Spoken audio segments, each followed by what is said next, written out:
네, 안녕하세요. 절세를 통해 고객의 성공을 디자인하고 미래를 함께 만들어가는 절세미녀 김혜원의 기사입니다.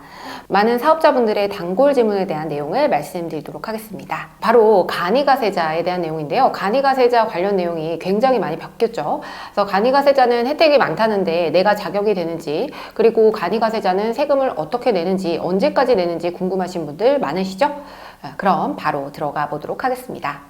그리고 그 전에 구독과 좋아요는 영상 제작에 큰 힘이 되니까요. 꼭 부탁드릴게요. 네, 오늘 질문 살펴보도록 하겠습니다. 안녕하세요, 회계사님. 저는 간이가세자인데요. 간이가세자를 언제까지 유지할 수 있을지, 신고기간은 어떻게 되는지 궁금합니다. 네, 이렇게 질문을 주셨네요. 네, 간이가세자는 개인 사업자 중에 매출액이 낮아서 영세한 사업자로 분류가 되어서 부가세 신고와 납부 등에 있어서 일반 가세자와 달리 세제 혜택이 부여되는데요. 오늘은 2024년 최신 기준으로 간이가세자는 어떤 기준으로 선정되는지, 간이가세자의 부가세 신고 기간은 언제인지에 대해서 알아보도록 하겠습니다. 간이가세자는 부가가치세법에 따라 연간 매출액이 1억 400만 원에 미달하는 개인 사업자를 말합니다. 법인 사업자는 간이가세자가 불가능하고요. 2024년 7월 1일부터 간이가세자에 대한 기준금액이 연 매출액 8천만 원에서 약 2천만 원이 증가한 1억 400만 원으로 상향 조정되었습니다. 간편한 세무신고와 적은 조세 부담으로 창업 초기라면 간이가세자 제도가 유리하겠습니다. 이때 매출액은요, 직전 연도를 기준으로 판단을 하고 부가세를 포함한 총 금액으로 판단을 하게 됩니다. 예를 들어 2023년도에 간이가세자였고 매출액이 1억 500만 원이다 라고 하게 되면 2024년 7월 1일부터는 간이가세자에서 일반가세자로 변경되고요. 2023년도 일반가세자 매출액이 1억이었다. 그럼 2024년 7월 1일부터는 일반과세자에서 간이가세자로 변경이 가능합니다.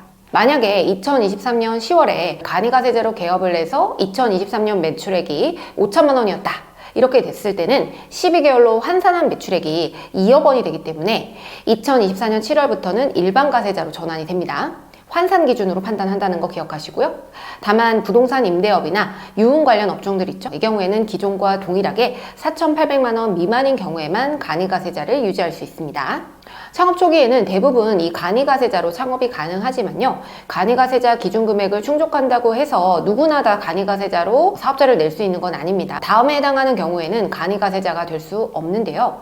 간이가세자라는 것 자체가 주로 이제 소비자를 대상으로 하는 업종에 적용이 되는 것이고, 주로 사업자와 거래하는 다음의 업종들은 간이가세자가 배제가 됩니다.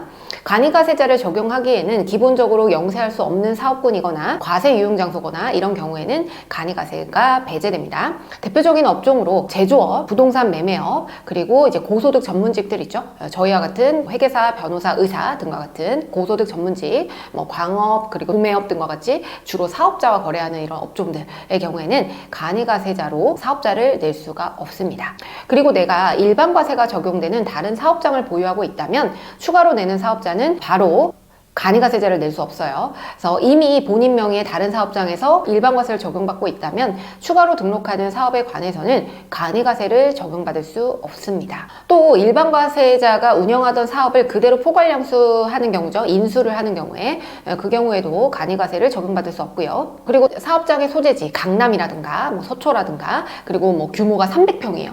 이런 것들을 감안해서 국세청장이 정하는 그 기준에 해당하는 사업자는 간이가세가 배제됩니다. 그래서 초기 투자 비용 큰 업종들 있죠. 그래서 인테리어를 몇 억씩 들여서 하는 그런 업종이라든가 고가품을 취급하는 업종이라든가 이런 경우에는 간이가세자로 사업자를 낼 수가 없습니다. 자, 그럼 간이가세자 부가세 신고 기간은 언제냐? 일반과세자와 좀 차이가 있습니다. 일반과세자는 매년 1월과 7월에 부가세 신고를 하지만 간이가세자는 한 해 동안 발생한 부가가치세를 다음해 1월 달에 한 번만 부가세 신고를 진행하시면 됩니다. 2024년 기준으로는 2024년 1월 1일부터 12월 31일까지 발생한 매출 매입에 대해서 2025년 1월 25일까지 신고와 납부를 진행해 주셔야 돼요. 만약에 7월 1일에 일반과세자에서 간이가세자로 혹은 간이가세자에서 일반과세자로 전환이 되었다면 7월 25일에 부가세 신고를 진행을 해 주셔야 돼요. 이처럼 간이가세자는 1년에 기본적으로 한 번만 신고를 하시면 됩니다. 그리고 일반과세자와 달리 한 해 동안 매출액이 4,800만 원 미만인 사업자의 경우에는 부가세 납부가 면제됩니다. 단 이때 매출액은 당연히 12개월로 환산한 기준이어야 돼요. 그래서 이때 납부 의무가 면제가 되긴 하지만 그렇다고 간이가세자 부가세 신고를 면제하는 건 아닙니다. 납부만 면제가 되는 것이기 때문에 신고 절차를 반드시 기한 내에 진행해 주셔야 됩니다. 간이사업자 기준금액이 상향 조정이 되면서 자영업과 개인사업을 하시는 분들이 이 간이가세 혜택을 누릴 수 있게 됐어요. 확대가 되었죠.